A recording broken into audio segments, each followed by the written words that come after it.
बिस्मिल्लाहिर्रहमानिर्रहीम। ये है lecture number 12 fourth year fine arts के लिए और आज का हमारा टॉपिक है मसाशियो एंड हिज आर्ट वर्क्स। आज के इस लेक्चर में हम बात करने वाले हैं मसाशियो के बारे में। मसाशियो कौन था, मसाशियो का आर्ट वर्क कैसे डेवलप हुआ, कैसे मसाशियो अपने इस लाइफ स्पैन तक पहुंचा और मसाशियो के आर्ट वर्क की इम्पोर्टेंट बात क्या है। मसेशो का बेसिकली ओरिजिनल नाम था टमोसो डिसेर गोवियानी डिसिमोन, जैसा कि फ्लोरेंटीन आर्टिस्ट के बड़े बड़े नाम होते हैं। लेकिन फ्लोरेंटीन आर्टिस्ट था और फर्स्ट ग्रेट इटालियन पेंटर्स के टाइम पीरियड में इसका नाम कंसीडर किया जाता है। हालांकि he was just a 26 years old artist जब इसकी डेथ हो गई थी। नेशनैलिटी इटालियन थी और फ्रेस्को पेंटिंग्स बनाता था और रोम में इसकी डेथ हुई थी। अब मुसाशियो ने प्रोफाउंडली इन्फ्लुएंस किया था आर्ट ऑफ पेंटिंग रिनाइसेंस में। कह सकते हैं कि रिनाइसेंस के आर्ट के अंदर अगर काम को स्टार्ट किया था, रिनाइसेंस को स्टार्टिंग दी थी और एक नई रेवोल्यूशन डेवलप की थी, वो था मुसाशियो। मुसाशियो से ने लाइट और पर्सपेक्टिव का एक सर्टेन फिगर डेवलप किया था और एक सर्टेन ऐसा जॉनर डेवलप किया था जिसमें वेट और 3 डायमेंशनलिटी फिगर्स में नजर आनी शुरू हो गई थी। फ्लैट बैकग्राउंड्स खत्म हो गए थे और फ्रंट वाले इमेजरी पूरी बाकायदा 3D डायमेंशनलिटी के साथ आपके सामने मौजूद होती थी। एक सेंस ऑफ बीइंग थी जो स्पेस के साथ अवेलेबल हो गई थी और पेंटेड सरफेस पे आपको महसूस होता था कि कोई 3D ऑब्जेक्ट पड़ा हुआ है बाकायदा एक 3D स्पेस के ऊपर। एक ऐसी चीज जिस जो पीछे भी एक सर्टेन स्पेस रखती है और फ्रंट पे भी एक सर्टेन वॉल्यूम के साथ मौजूद है। लीनियर पर्सपेक्टिव, इसकी क्या वजह थी कि ये सब कुछ हमें महसूस होने लग गया जो कि पहले महसूस नहीं होता था और आर्टिस्ट इतने ज़्यादा प्रोफाउंड आर्टिस्ट्री के साथ काम नहीं कर रहे थे। और ये कौन सी ऐसी चीज़ थी जिसने रिनाइसेंस के टाइम पीरियड को इतनी डिफरेंशिएशंस देना शुरू कर दी थी? वो था linear perspective. Linear perspective is thought to have been devised by 1415 में Italian Renaissance painter Filippo Brunelleschi ने लीनियर पर्सपेक्टिव का कॉन्सेप्ट डेवलप किया था, जो कि एक आर्किटेक्ट था। उसके बाद बटिस्टा अल्बर्टी ने 1435 में इस आर्किटेक्ट के इस काम को इस राइटर ने डॉक्यूमेंट किया था और मसाशियो वो पेंटर था जिसने इस ब्रूनोलेस्ची की डिस्कवरी को अप्लाई किया था। He did his own fresco, the Holy Trinity in Santa Maria Novella in France, और वो लीनियर पर्सपेक्टिव की एक एक्सीलेंट पहली एग्जांपल डेवलप की गई थी। हम कह सकते हैं कि अगर हम पर्सपेक्टिव के लिए किसी चीज़ का सेहरा किसी को पकड़ाएंगे तो ब्रूनोलेस्ची होगा, लेकिन अगर हम ब्रूनोलेस्ची के बाद किसी को लीनियर पर्सपेक्टिव के सेहरा सजाने के बारे में सोचेंगे और कहेंगे कि किसने लीनियर पर्सपेक्टिव को 3 डायमेंशनलिटी के साथ दिखाया था, वो था मसाशियो। अब हम बात करेंगे मसाशियो की होली ट्रिनिटी के ऊपर। आपकी स्क्रीन पर इस वक्त आपको सामने नजर आ रहा है होली ट्रिनिटी, एक लेफ्ट पर एक राइट पर। जो लेफ्ट वाली है वो बेसिकली उसकी आपको नजर आ रहे होंगे दो फिगर्स, आपको नजर आ रहे होंगे हजरत ईसा, उसके पीछे नजर आ रहे होंगे आपको गॉड और उसके पीछे नजर आ रही होगी एक अदद आर्च, पोस्ट लेंटल आर्च, बाकायदा अपने सारी आर्किटेक्चर पॉइंट्स के साथ। अब हम बात करने वाले हैं कि ये क्या क्या है। स्लाइड नंबर राइट साइड वाली स्लाइड को देखें तो आपको नजर आएगा गॉड द फादर पीछे आपको नजर आ रहे हैं। उन्होंने सलीब पकड़ रखी और सलीब के ऊपर होली स्पिरिट के साथ क्राइस्ट मौजूद है। ठीक, उनके नीचे लेफ्ट साइड पे जो खातून ठहरी वो मैरी है, हजरत मरियम, और सीधे हाथ पे ठहरे वो सेंट जॉन है। उससे आगे डोनर जो दो वो बंदे जिन्होंने ये बनवाया है, ये उन लोगों के पोर्ट्रेट साथ बनाए गए हैं। इसके नीचे की इंस्क्रिप्शन लिखी हुई है, वो क्या है? What are you? What you are, I was. What I am, you will be. Memento mori. यानी वो जो नीचे एक बकायदा कब्र का एक मंजर पेश किया गया और एक स्केलेटन उसके ऊपर लेटा हुआ दिखाया गया है। इंस्क्रिप्शन के अंदर ये है कि what you are, I once was, and what I am, you will be. जो मैं हूँ वो तुम एक वक्त में होगे और जो तुम हो वो मैं एक वक्त में था।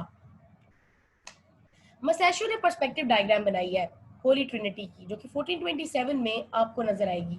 आप देखेंगे कि कैसे पर्सपेक्टिव का होराइजन डेवलप किया गया है। उसके ऊपर 5 लाइंस डेवलप की गई हैं जिसके तहत हजरत ईसा और गॉड को बनाया गया है। Perspective diagram, have a look at the painting and at this perspective diagram. जब आपके पढ़ेंगे तो आप इस चीज को रीड करते हुए, पिछली मेरी जो एग्जांपल मैंने 5 लाइन लाल लाल लाइनों वाली एक डायग्राम आपको दिखाई है, आप उसको देखते हुए इसको पढ़ेंगे तो आपको बहुत अच्छे से समझ आ जाएगा। The orthogonals can be seen in the edges of the coffers in the ceiling. Look for the diagonal lines that appear to recede into the distance. ठीक, आपको edges नजर आ रहे होंगे orthogonal lines के, because Masaccio painted from a low point. उसने बहुत लो points इसको paint किया है. We are looking up at the Christ, आप क्राइस्ट को देख रहे हैं. See the orthogonals in the ceiling, आप सीलिंग के ऑर्थोगोनल्स को देख सकते हैं. And if you trace all the orthogonals, सारे ऑर्थोगोनल्स को देखना शुरू कर दें, तो would you see the vanishing point in is on the ledge that the donors kneels on.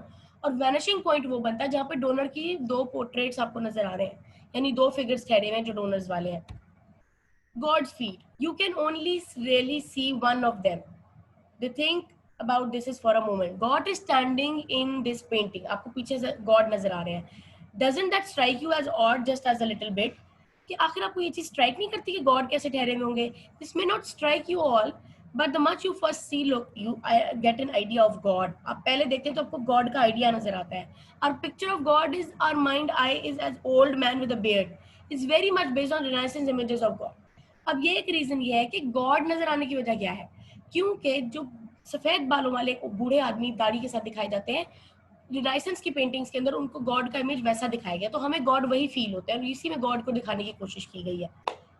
मोसेशो ने इमेजिन किया गॉड को एक इंसान के तौर पे, नॉट अ फोर्स और पावर. उसने फोर्स पावर या एब्स्ट्रैक्ट फॉर्म नहीं बनाई, उसने एक इंसान के तौर पे बनाने की कोशिश की है. A man who stands, जो खड़ा हो सकता है, his feet are foreshortened, जो foreshortening में ठहर सकता है. He weighs something, is capable of walking. वो एक वेट रखते हैं और चल भी सकते हैं. In medieval art, God was represented by hands. Medieval time period में हाथों से God को represent किया जाता है, just a hand, as though God was an abstract form, power या पावरफुल चीज है जिसको दिखाया नहीं जा सकता. लेकिन मोसेशियो वो पेंटर है जिसने गॉड को एज इंसान दिखाना शुरू कर दिया था. He seemed so much like a flesh and blood man. This is a good indication of humanism renaissance. और कह सकते हैं यही स्टार्ट था ह्यूमनिज्म का रिनाइसेंस में, क्योंकि ह्यूमनिज्म में उन्होंने गॉड को भी एज इंसान एक इंडिविजुअल के तौर पे दिखाना शुरू कर दिया था. मोसेशियो के कंटेम्प्रेरी उसको रियलिज्म के उसके फ्रेस्को को वसारी कहता है, जो 100 साल बाद आया था. उसके कंटेम्प्रेरीज में एक बहुत डिफरेंट रियलिज्म रखने वाला पेंटर था. जो मोसेशियो के जॉर्जियो वसारी मोसेशियो के बारे में कहता है कि उसका जो रियलिज्म का कॉन्सेप्ट था ना फ्रेस्कोज में, बहुत ही डिफरेंट और बहुत ही illusional था. वो कहता है कि the most beautiful thing apart from the fingers is a barrel shaped vaulting. According to Vasari, जो vault पीछे बनी हुई थी, drawn in perspective is divided into squares filled with rosettes, which was foreshortened with made to diminish as well. The wall appears to be pierced. वसारी के मुताबिक सब कुछ बहुत खूबसूरत था, लेकिन जो पीछे वॉल्ट बनी हुई है जिसके अंदर खाने बने, खानों के अंदर रोजेस बने और रोजेस के ऊपर अंदर फोर शॉर्टनिंग का एक कॉन्सेप्ट आ गया है. अकॉर्डिंग टू वसारी वो दुनिया की सबसे खूबसूरत चीज डेवलप की गई थी इस पेंटिंग के अंदर. मोसेशियो के expulsion of Adam and ewe from Eden, जब हजरत आदम और हजरत हवा को जन्नत से निकाल दिया गया. एक और इम्पोर्टेंट और बड़ी ही नामवर पेंटिंग जो मोसेशियो के जिम्मे आती है, इसका क्लोजर व्यू आपको दिखाई जा रहा है सामने, जिसमें हजरत ईसा, हजरत आदम और हजरत मरियम, हजरत हवा रोते हुए जा रहे हैं. ये एक और मंजर है जहाँ की पेंटिंग बनी हुई है. ये वाला फ्रेस्को अवेलेबल है इस वक्त, आपको लेफ्ट कॉर्नर में नजर आएगा. ये introduction. The expulsion from the Garden of Eden is a fresco by the Italian early Renaissance artist Masaccio. Garden of Eden से expulsion का जो फ्रेस्को है वो इटालियन अर्ली पेंटर्स में आता है Masaccio के. ये फ्रेस्को था सिंगल सीन का, जिसमें एक साइकिल डेवलप किया गया है, जिसके अंदर सीन डेवलप किया गया, जिसके अंदर cycle from the cycle painted around 1425 by Masaccio, जिसमें Masolino and other on the walls of ब्रुनोस चैपल के अंदर, फ्रांकासी चैपल की चर्च की दीवारों के ऊपर सेंटा कैरमेन इन फ्लोरेंस के अंदर ये फ्रेस्को पेंट की गई थी. इसका मेन आइडिया क्या था? मोसेशियो की इस फ्रेस्को का मेन आइडिया था एडम एंड ईव को एक्सपेल करना गार्डन ऑफ ईडन से बाय एन एंजल, जो कि एक फरिश्ते ने किया था, located in Brancacci chapel inside the church of Santa Maria. ये फ्रेस्को था part of larger scale and he painted for the part of the chapel, while another painter Masolino worked on another fresco on the opposite wall of the chapel. यानी ये दो एक जैसे बनाए गए थे, लेकिन फ्रेस्कोस के अंदर मोसेशियो और मसोलिनो दोनों ने ऑपोजिट वॉल्स के ऊपर काम किया था. डिस्क्रिप्शन क्या थी? The expulsion shows the scene from the book of Genesis after the fall. हम कह सकते हैं कि ये डिस्क्रिप्शन एक्सपल्शन जो थी book of genesis from the after the fall के अंदर बनाई गई थी, कि ये एक्सपल्शन का सीन वहां से लिया गया था. After Adam and Eve have been eaten from the fruit, यानी आदम और हव्वा ने जब फ्रूट खा लिया था, जो कि जो गॉड ने मना किया था, they are cast out of the garden of Eden, उनको निकाल दिया गया था गार्डन ऑफ ईडन से, into the world, इस दुनिया में, where they are forced to labor and suffer the consequences of their sin, जहाँ पे उनको अपनी इस गुनाह की सजा के लिए वो उसको सफर और समझने के लिए छोड़ दिया गया था। ये सीन था एक रिमार्केबल इमोशन का, जिसमें ईव भी रो रही है और आदम भी समझ नहीं आ रहा कि वो क्या करें। उनके एक्सप्रेशंस बहुत स्पीचलेस किस्म के हैं।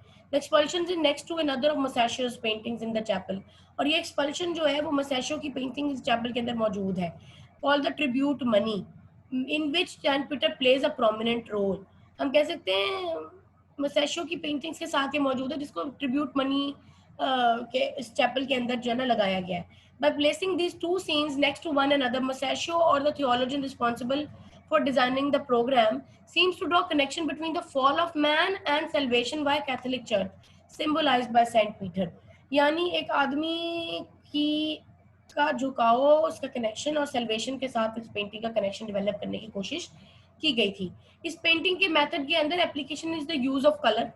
यूज ऑफ कलर कैसा था, बैकग्राउंड कैसा था, एक्सप्रेशन कैसा था, इन्फ्लुएंस पेंटर के ऊपर ही सिर्फ नहीं थी कि पूरे रेनेसेंस आर्ट के ऊपर इस पेंटिंग के इन्फ्लुएंस पड़े थे कि फ्यूचर जनरेशन के लिए ये एक एक्स्ट्राऑर्डिनरी पेंटिंग कंसीडर की गई थी, expulsion of Adam and ewe.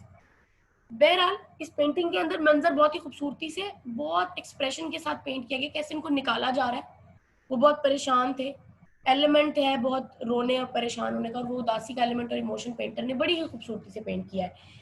ये कहा जाता है कि अगर मसेशो एज ऑफ 28 या 26 तक इतना काम कर सकता था और इतना खूबसूरत पर्सपेक्टिव डेवलप कर सकता था, अगर वो आदमी आगे ज्यादा जिंदगी जीता तो न जाने वो क्या करता, और न जाने उसने कितनी इन्वेंशंस को पेंट करके एक्सप्लोरेशंस कर दी होती। इतनी एज तक भी उस आदमी ने इतना काम कर दिया था, तो उसके आने वाले वक्त में वो कितना एक काम कर सकता था। आज के लिए बस इतना ही। Thank you so much. Allah ने के बाद।